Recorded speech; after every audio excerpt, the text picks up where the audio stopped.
Now, what's the new one, right? Yep. Always a chance to do new things and have great fun.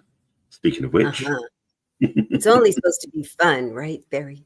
that's the idea. And of course, that's the topic today. So let's dive in, shall we? Okay.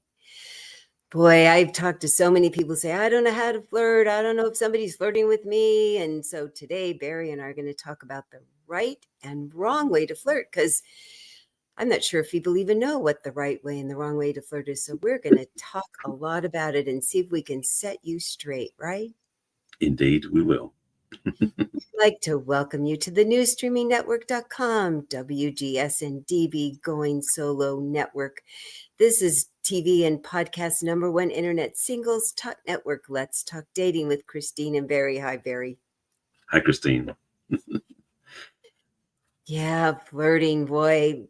One of the things that we always talk about is that men generally do not understand subtle and innuendo, and we women think we're being so obvious and so clear about when we're being subtle and indirect, and we don't understand why men aren't understanding what we're doing. And men often say, you have to hit us over the head with a frying pan or drop a bunch of bricks on our head, or we just don't see what it is you're doing or saying.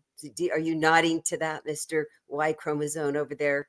Absolutely. I mean, I remember we talked about this before about how Alison has this way of talking. Alison Armstrong talks about, women think that men are just hairy women.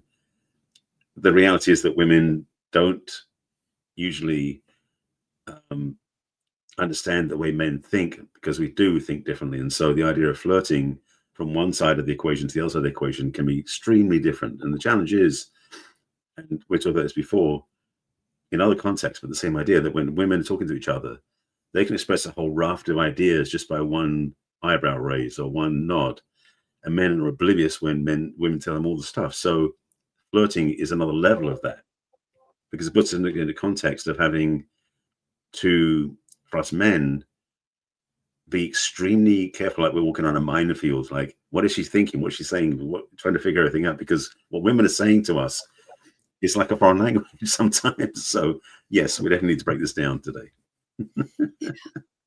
And what's equally frustrating is that a raised eyebrow between women is paragraphs. We have communicated pages of information to each other with a look or a movement of our mouth or a nod of our head. And we think we're doing that with you men. And the hard thing too with widowed people or somebody that you've been dating for a very long time or living with for a long time is sometimes you really can develop a shorthand. And you have, over time, the man has seen you do this enough times that he goes, oh yeah, I know what she means by that, or I've stumbled along so much that I've done it wrong that I now understand what the right thing is. But a brand new person has no clue what you're saying or not saying. And the thing that's true too is that because you do this and it means that, it doesn't mean the woman standing next to you doing that means the same thing.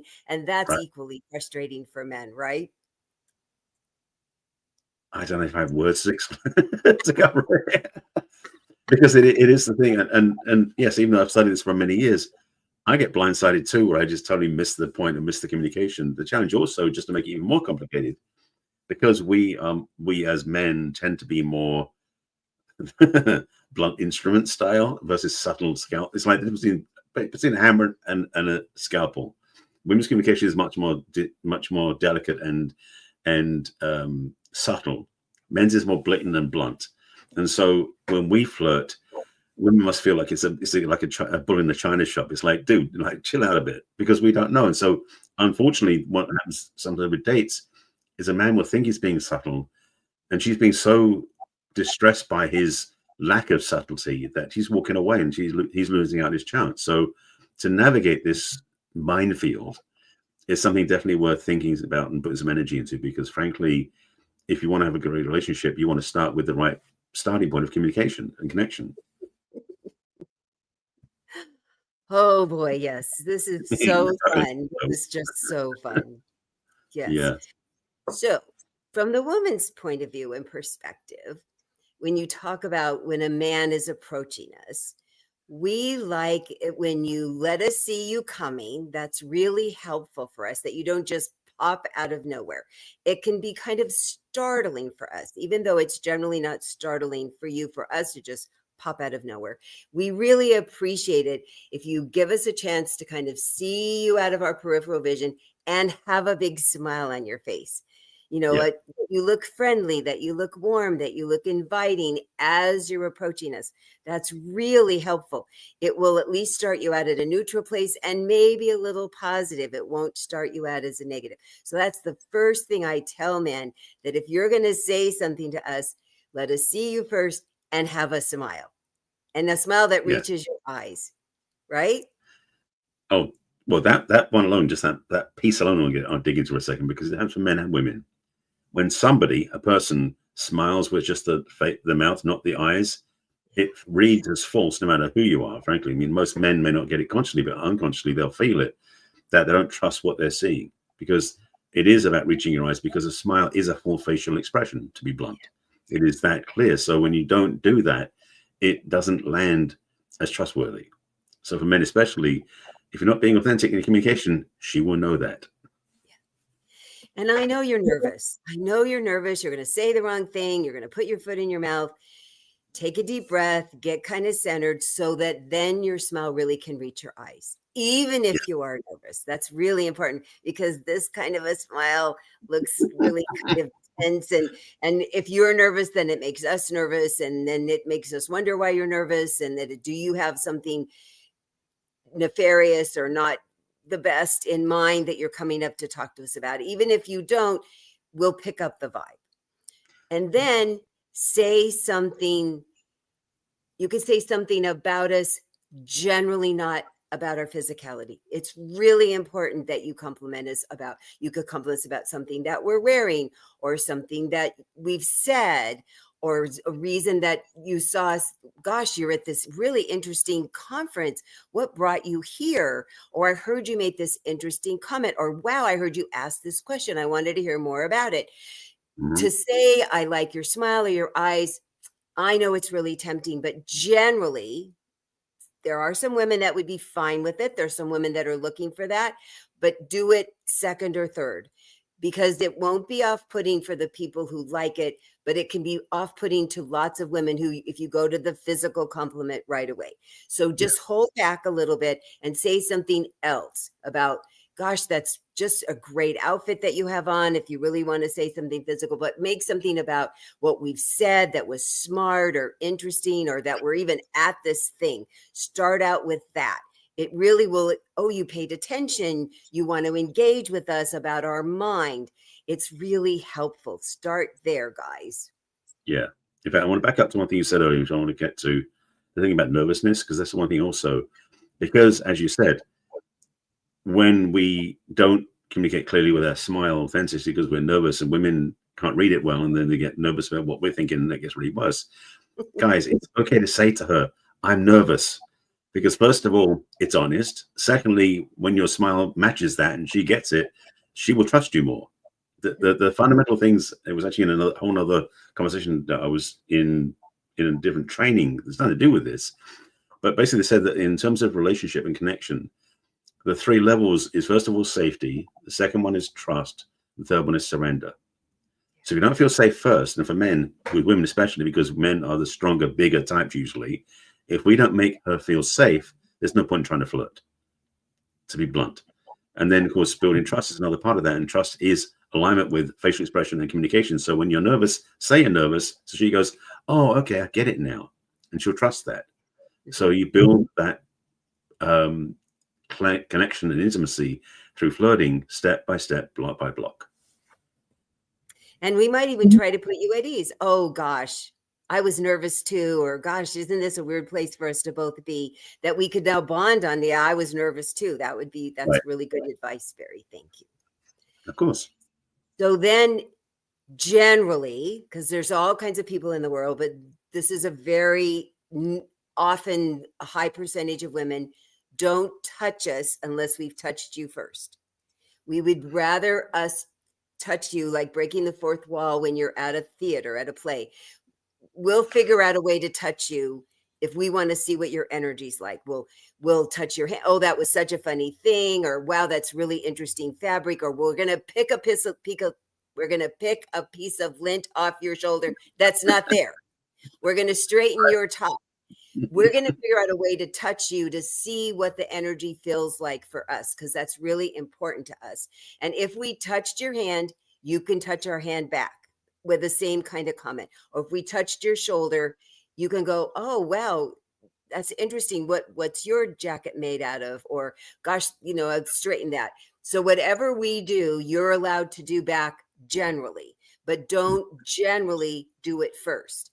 We've now given you permission to have that kind of a physical contact with us. Which is actually the inverse of what we talk about where men are supposed to lead. It's like we lead in some way. When it comes to physical touch, the women lead. And that's the thing. You honor that, respect that, you'll have a lot more success that way. Absolutely. Yep.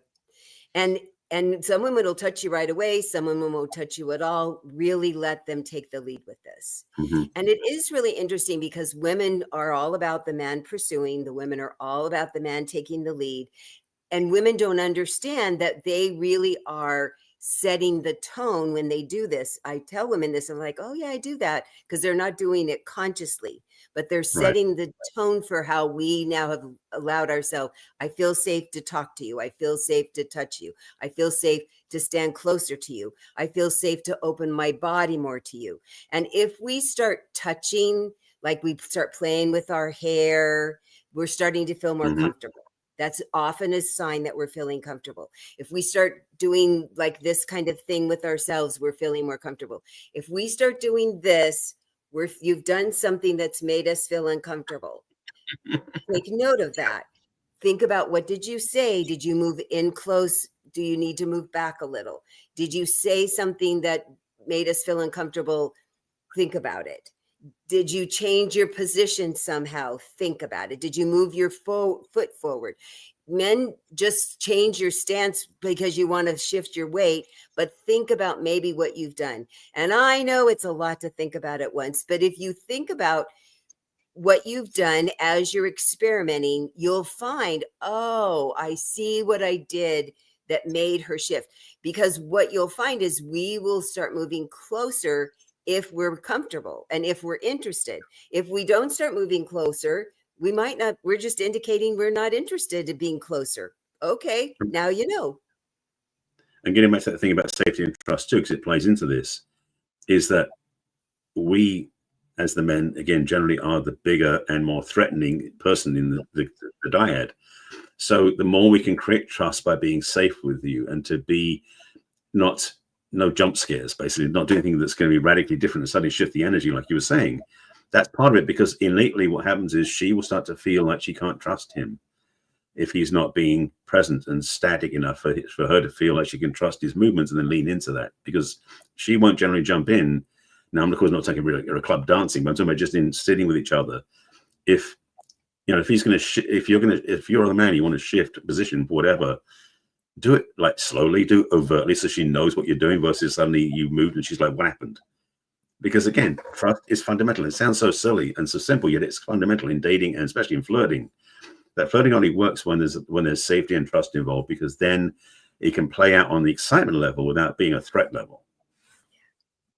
And what I'm hoping from the women that are listening, that you're thinking, oh, I've never consciously thought about what I'm doing. Now I'm going to be more conscious, because if I want to indicate to the man that I'm interested, I'm going to make sure that I touch him.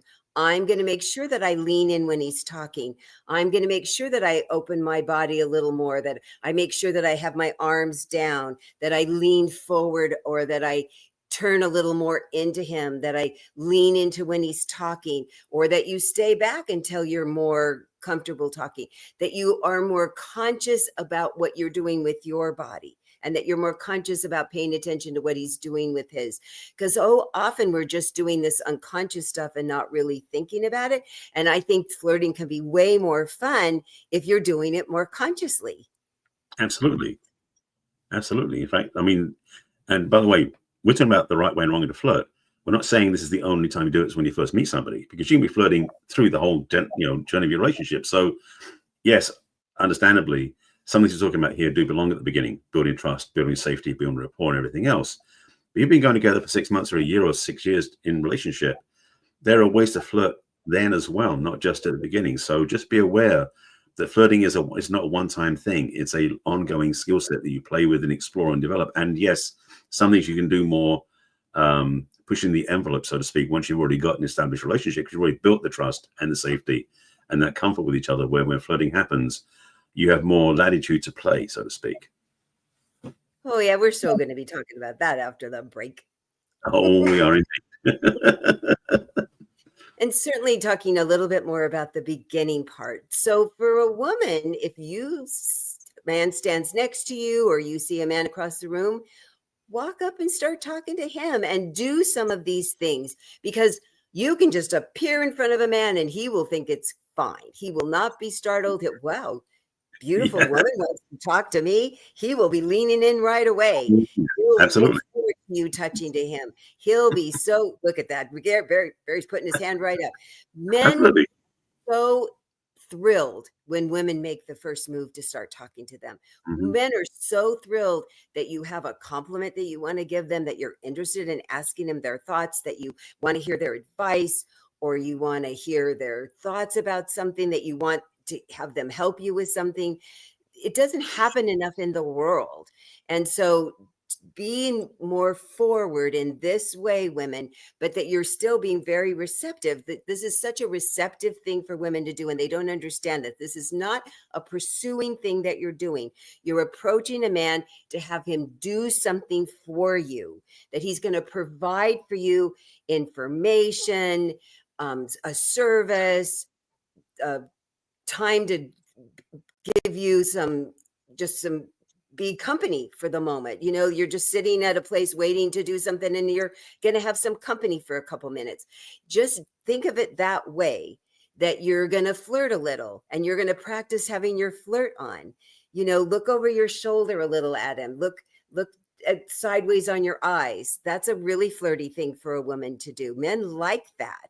So you can just practice doing that, especially if it's going to be a short moment and it's not a big thing. You're not going to want to meet him forever. You just don't want his number. You just want to practice flirting. You're standing at a valet station and there's a cute guy next to you and you give him the eye and then you get in your car and leave. It's a great way to learn to practice.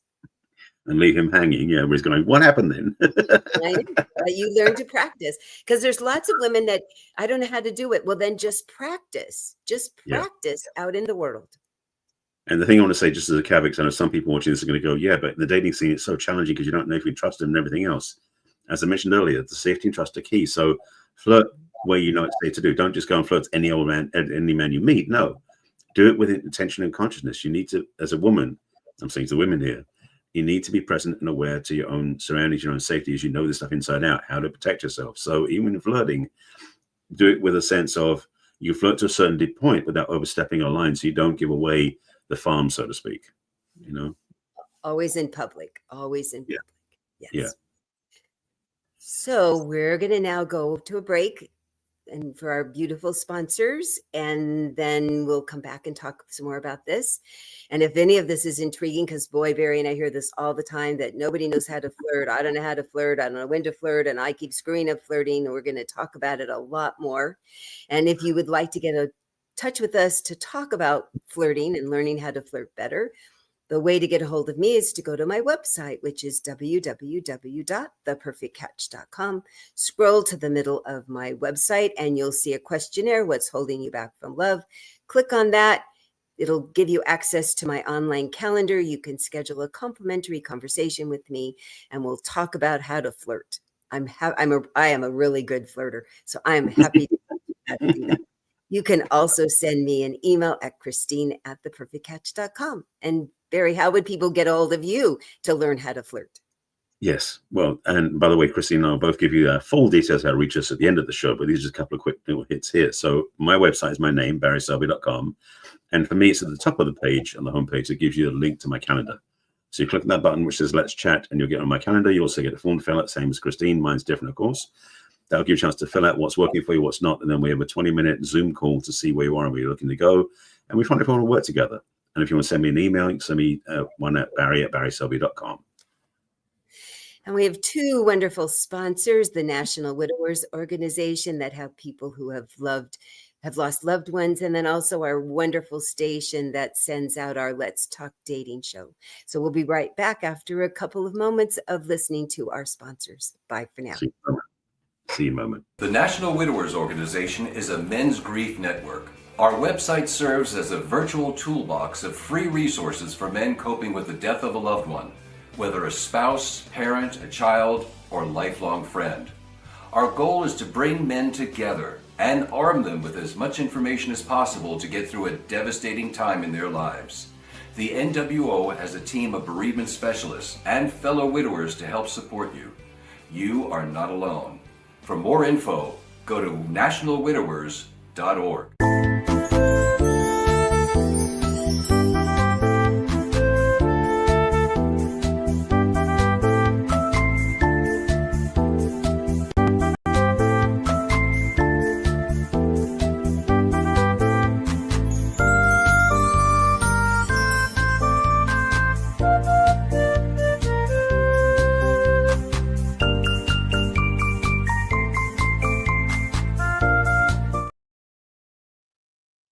Thank you again to our wonderful sponsors. And now we're back to Let's Talk Dating with Christine and Barry. And today we're talking about the right and wrong ways to flirt. Mm-hmm. And you were mentioning it before the break about how you continue flirting after you're in a relationship. Mm-hmm. Yeah. Because it's essential. It really is, to keep flirting forever. I've mentioned before that my brother and sister-in-law will be married 50 years next month, and I do watch them flirting with each other. It's pretty darn cute. And the lady that I go riding with, they'll be married 63 years next year, and I've watched them continue to flirt with each other. When we come back from our ride, he hollers out the balcony and she goes, "That's my lover." 63 years. I know. I love it. Yep. They have 11 grandchildren. They have 3 kids and 11 grandkids. And a few great grandkids now. So yes, keep flirting. So how do you keep flirting? I've heard, and I am going to keep it in mind for when I'm in a long-term relationship again, which I am diligently working on, each morning waking up saying, what can I do to please my partner today? What can I do to make them happy today? What would be a really good thing? One thing, just even one thing I could do for them today. If you have some ongoing things, like one of you brings the other person coffee or makes some special thing for breakfast, or, you always call on your way home. Do you need anything from the store? Keep doing that. And then what's an additional thing you could add? Send them a beautiful picture when you're out, or bring home flowers, or prepare their special muffins that they like, or gosh, I'd love to think about our next vacation, or come home to lingerie, or something that that would surprise them and delight them, and offer to do a manicure or a massage. Or I surprised my husband once with rose petals up the stairs and me naked laying in bed, or the shower already going and me in the shower. So those kinds of things, just to surprise people that not every single day, but something, sending texts that are sexy or fun pictures, not necessarily naked pictures, but just a cute, like a fun thing that you found on Facebook to send them that was a little sexy, or just that I was thinking about you. It's really important to just keep it up, because it is not a set it and forget it. It's really important to stay on top of. And the other part of it is, if you screw up, say, "I'm sorry." I think that's a big part of it.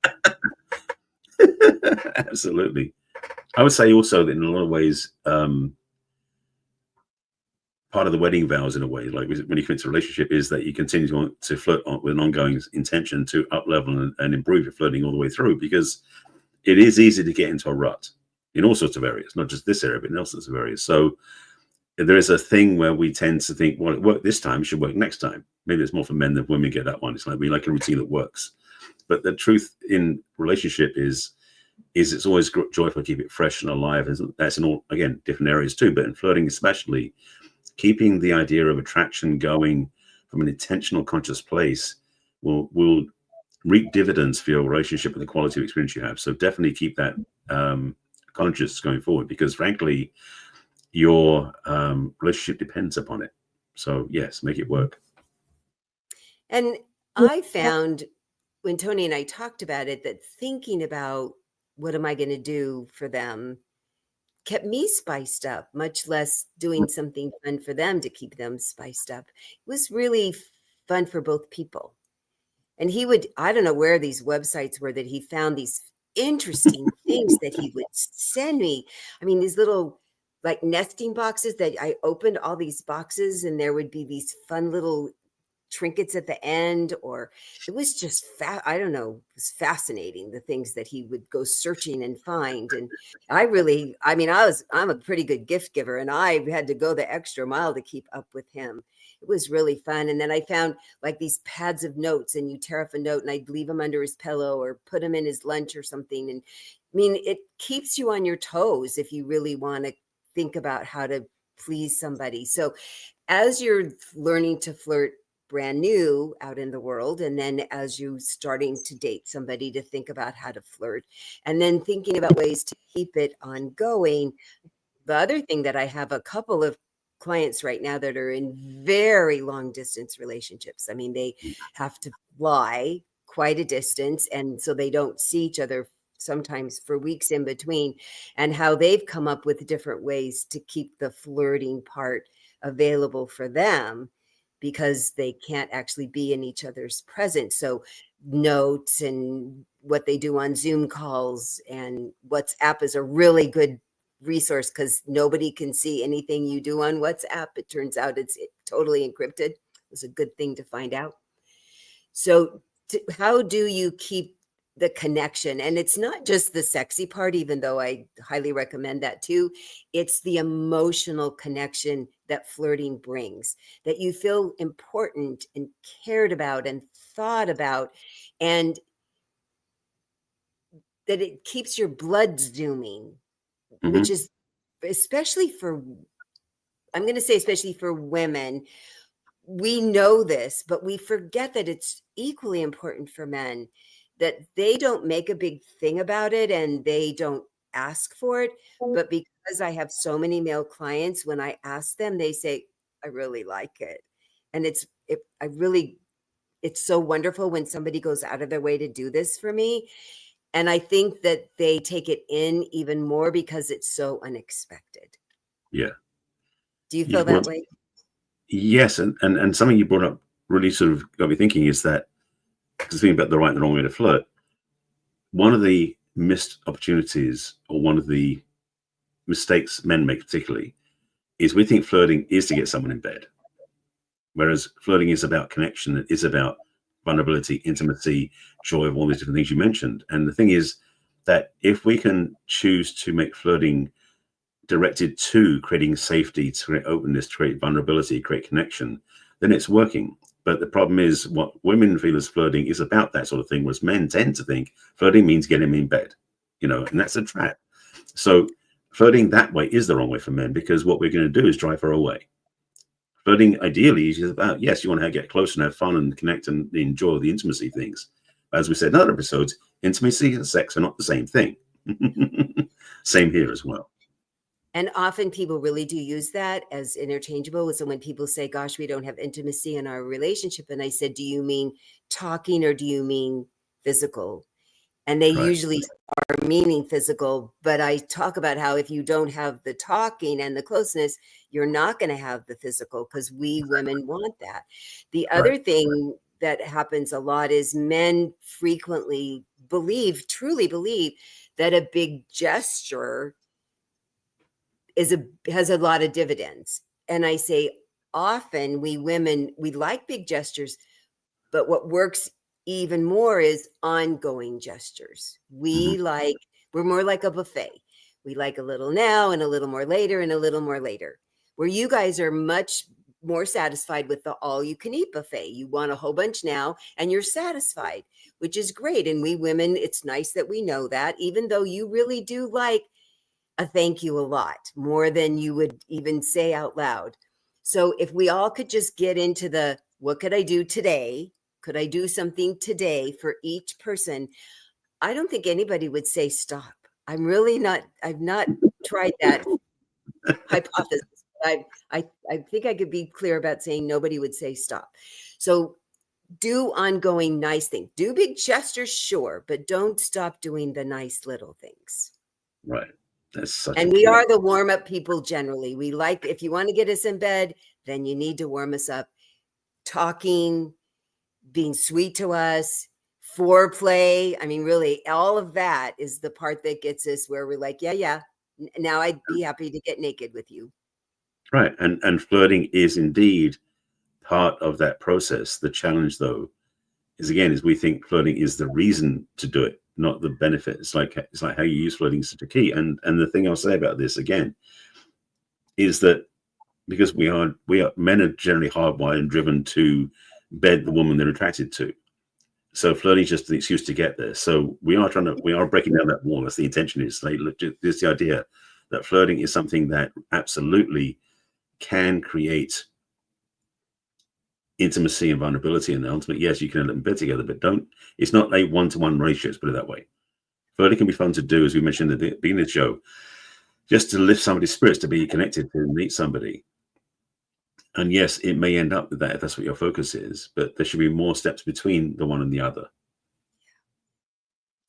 I'm so glad you said it that way, and from a guy's point of view, because it doesn't make you bad or wrong that that's your goal at all. Right. And if that is your goal, then this is how to reach it. To take your time and know that we need to have lots of conversations ahead of time, lots of safety, lots of listening to us, lots of judging where we are in our physical comfort with you. We really need to trust you.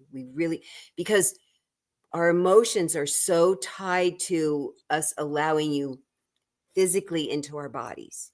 We need to feel relaxed. We need to feel excited. We need to feel open and available for us to have the best experience. And I only coach good men and talk to good men on Zoom here. So I know all of you want us to be pleased and happy that you're there. And this is the way to have that happen, is to start out this way. So learning to flirt in this very comfortable way for us that puts us at ease, even if it's not going to end up with us naked in bed with you, is a really good thing, a skill to learn, period.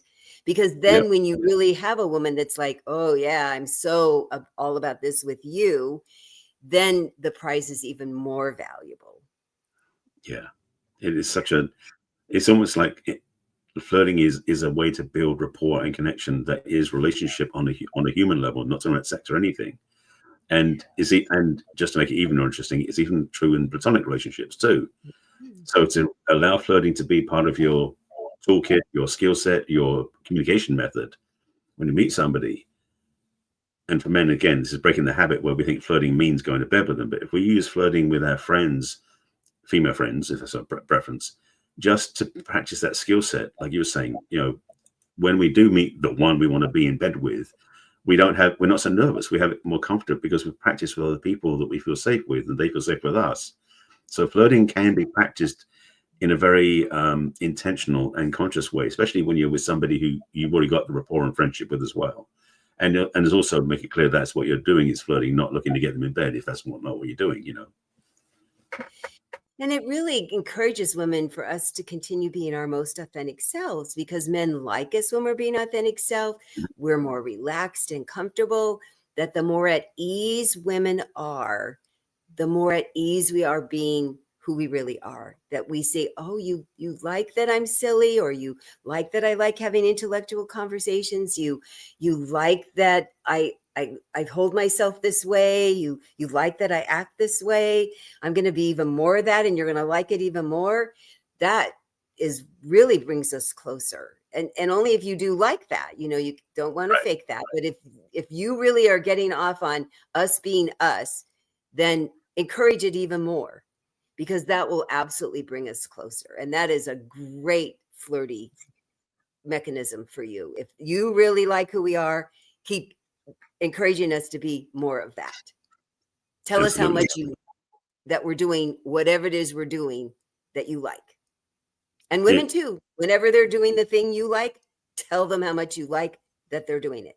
When they're appreciating you, I really like that you appreciate me. Or gosh, I really like how smart you talk about that. Tell them all the compliments that are real are so flirty. Compliments are very flirty. And I was going to say, the thing about that is to really out the term. I think it's actually probably a book on this about the hidden or the secret thing about flirting. It's like the whole point we're saying here is it's not secret, it's not hidden. Flirting is an overt skill set you can play with, have fun with, and connect with. And so what we're talking about is definitely having I won't say gamify it, but play with it, have fun with it, enjoy flirting, because it's such a great part of communication and connection. So flirting is something to be savored and enjoyed. Again, not necessarily as a one destination focus, but being something you play with in life and in relationships, on all your relationships, not just your romantic ones. So Barry and I are big fans of practicing now and continuing practicing as you're learning to be in a relationship. And once you're in a relationship, never stop practicing, right? We're just going to say that. Yes, absolutely. Flirting is a skill set to keep, use, and practice. Forever. Never stop. Absolutely. Okay. So I hope that this has helped with some of those big questions people have had about, I have no idea how to flirt, or I keep flirting badly and I want to learn how to flirt well. And if you'd like to talk more about it with Barry and I, as you can tell, we like talking about this subject and we're both really good at it. So we could be happy to teach you. So the way to talk to me is go to my website. My website's full of lots of fun information for you. So the first thing to do when you go to my website is click on that questionnaire, what's holding you back from love. It's 10 brief questions. Where are you now? Where would you like to be? And then you get access to my calendar to schedule a personal confidential conversation with me. Get on my calendar. And then you can also go to the very top of my website and download my complimentary ebook that's all about dating. Would love to hear your thoughts about it. So I'm working on a 2.0 because people have made some really valuable suggestions about what they would like to hear from me next.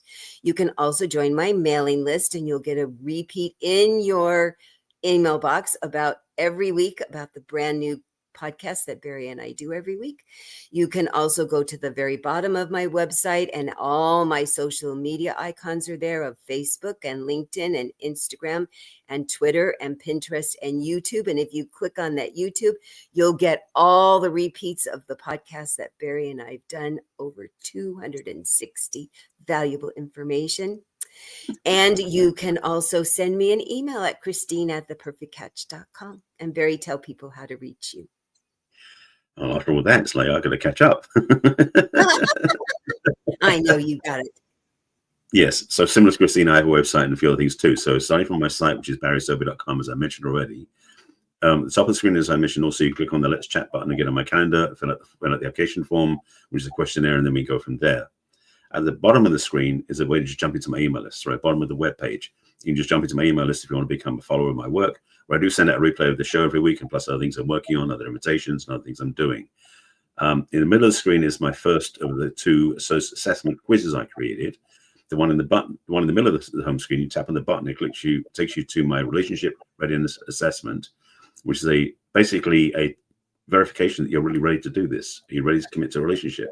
And asks you some very key questions, and you get to be honest in your answers, and they give you basically a rating at the end of it with an email that explains everything that's going on, plus an invitation to work with me as well.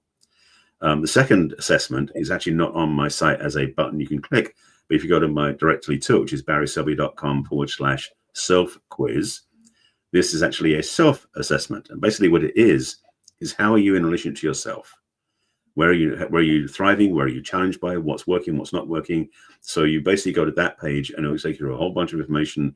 It provides a big downloadable PDF you can read through, give you lots of guidance and insights, plus another invitation to go check out my work as well. Up on the screen, if you're watching the video, is my book page, which is barryselby.com/book, which is my best-selling book, 50 Ways to Love Your Lover, which has been out for a bunch of years now. And if you want to check out what the book's about before you even buy it, there's a audio replay at the top of the screen, which is actually created by AI. There's two Very, very public radio sounding voices that talk about my book in great detail. So you get a 10, 12-minute discussion about my book, so you can decide if you want to buy it, and then there's buttons on the page to go buy it yourself. The other thing I'll mention quickly is, for those who've been hearing up about the emotional sovereignty course that I was talking about a few months ago, because of scheduling and because of the holidays, I'm pushing it off now, starting in January. But if you're interested in finding out about how to be more authentic and only your own emotions in life, I recommend you get on the wait list, and there'll be a link available to that. If you send me an email or you go to my site, there are ways of finding out how to get on my what's the word I'm looking for? Wait list. That's the word, wait list, because it's coming up soon. I want to make sure you get the information. And social media wise, after all that, you can find me on all the platforms. I'm under my name, Barry Selby on YouTube, Facebook, on Blue Sky and Pinterest. And what's the other one it's on? Actually, the main ones. And if you want to find me on Instagram or Threads, it's the real Barry Selby. And so that's where best way you find me. Phew. And you can watch us live every week on Thursdays at 1 o'clock Pacific and 4 o'clock Eastern, and all the times in between. And then you can watch us on replay at Roku and YouTube. But you can take us with you, right, on our podcast, right, Barry? Absolutely. So the show is now listed as a podcast on all the podcast platforms, so you don't have to watch our faces, but you hear our voices. So if you're out driving or hiking or doing anything else in your life, or you want to listen to a podcast on your favorite platforms, whether it's Apple Podcasts, Spotify, wherever you listen to podcasts, look for Let's Talk Dating with Christine and Barry, and you can check us out. Again, with 260 episodes, you can listen to all of our talks and get lots of information and insights. You could basically binge listen and get all the information you need to have good dates and good relationships. And we'd love to have you review us and like us and share us with all of your friends and family that are having challenges with their dating and relationships as well. Yep. And we'll be back next week with another interesting subject on Let's Talk Dating with Christine and Barry. I'll see you then. Take care of yourselves. Bye for now.